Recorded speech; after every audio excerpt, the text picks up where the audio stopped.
Tasavvur qiling, sizga 70 ming, 80 ming dollarlik avtomobil ko'rsatishdi va uni narxini aytishdi. 31 ming dollar.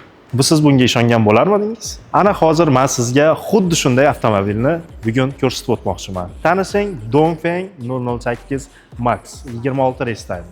Restyling bilan avtomobil ancha premium ko'rinish olgan. Old qismi zamonaviy LED optikalar bilan jihozlangan. Yon tomonidan qaraganda 5 metrlik kuzov mashinani yanada savlatli ko'rsatadi. R21 diskalar esa tashqi ko'rinishini to'liq yakunlaydi. Hamma detal qimmat avtomobil hissini beradi. Endi saloniga o'tamiz. Birinchi o'tirishingiz bilan premium hissini sezishingiz mumkin. Yumshoq materiallar, minimalistik dizayn, juda katta multimedia ekrani, raqamli panel, ambient yoritish, hammasi zamonaviy uslubda ishlangan. Old o'rindiqlar isitiladi, sovutiladi va pamyat sideniyalariga ega.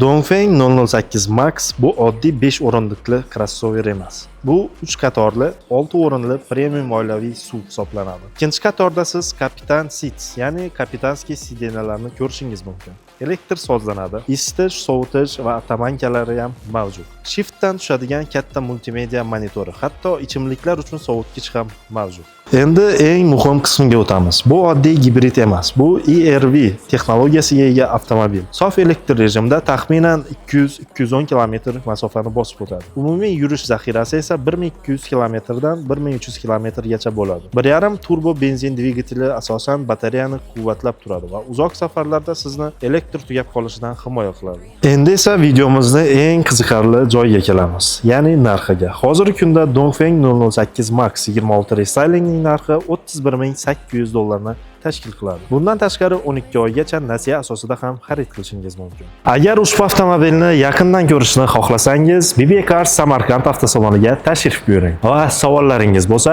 bemalol izohlarda yozib qoldirishingiz mumkin. Agar videomizni manfaatli deb hisoblagan bo'lsangiz, like bosing va kanalimizga obuna bo'lishingizni so'rab qolaman.